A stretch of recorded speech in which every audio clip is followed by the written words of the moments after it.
അവയവ കച്ചവടത്തിനായുള്ള മനുഷ്യക്കടത്ത് കേസിൽ NIA അന്വേഷണ സാധ്യത തെളിയുന്നു. കേസിൽ രാജ്യാന്തര ബന്ധങ്ങൾ കണ്ടെത്തിയതുകൂടി വ്യക്തമാക്കി പോലീസ് കേന്ദ്ര ആഭ്യന്തര മന്ത്രാലയത്തിന് റിപ്പോർട്ട് കൈമാറിയിട്ടുണ്ട്.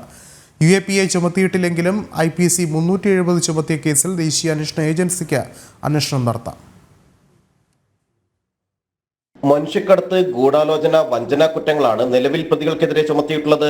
അവയവ കച്ചവടത്തിനായി മനുഷ്യക്കടത്താണ് നടന്നിരിക്കുന്നതെന്നും മുഖ്യകണ്ണികൾ വിദേശങ്ങളിൽ ഒളിവിൽ കഴിയുന്ന കേസിൽ തുടർ നടപടികൾ സ്വീകരിക്കാൻ കഴിയുന്നത് NIAക്കാണെന്നുമാണ് പോലീസ് റിപ്പോർട്ട്. കേന്ദ്ര ആഭ്യന്തര മന്ത്രാലയത്തിന് കീഴിലുള്ള അന്വേഷണ ഏജൻസിക്ക് അന്വേഷിക്കാവുന്ന കേസെന്ന് വ്യക്തമാക്കി മന്ത്രാലയത്തിന് വിവരങ്ങൾ കൈമാറുകയാണ് ചെയ്തിട്ടുള്ളത്. കേന്ദ്ര ആഭ്യന്തര മന്ത്രാലയമാണ് അന്വേഷണത്തിന് ഉത്തരവിടേണ്ടത്. നെടുമ്പാശ്ശേരി വിമാനത്താവളം വഴിയുള്ള മനുഷ്യക്കടത്തിൽ മുഖ്യകണ്ണി സാബിത് നാസർ പിടിക്കപ്പെട്ടപ്പോൾ തന്നെ NIA സംഘം പ്രതിയെ ചോദ്യം ചെയ്തിരുന്നു. എന്നാൽ കേസ് രജിസ്റ്റർ ചെയ്ത് അന്വേഷണത്തിലേക്ക് കടന്നിരുന്നില്ല. പ്രത്യേക അന്വേഷണ സംഘത്തിന്റെ അന്വേഷണ ഘട്ടങ്ങളിലെ എല്ലാ വിവരങ്ങളും കണ്ടെത്തലുകളും NIA ശേഖരിക്കുന്നുണ്ട്. അവയവ കച്ചവടവുമായി ബന്ധപ്പെട്ട് മാത്രം അന്വേഷണം മുന്നോട്ട് കൊണ്ടുപോകുന്നതിൽ പോലീസിന് പരിമിതികളുണ്ട്.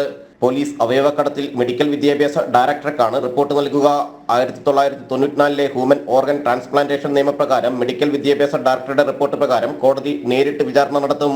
കേസ് ഏറ്റെടുത്തു കഴിഞ്ഞാൽ ഹൈദരാബാദിൽ അറസ്റ്റിലായ ബല്ലൻ രാംപ്രസാദ് ഗോണ്ടയിലൂടെ വിദേശത്തെ കണ്ണികളിലേക്ക് എത്താനും നാട്ടിൽ തിരിച്ചെത്തിക്കാനും NIAക്ക് കഴിയും. ജനം, കൊച്ചി.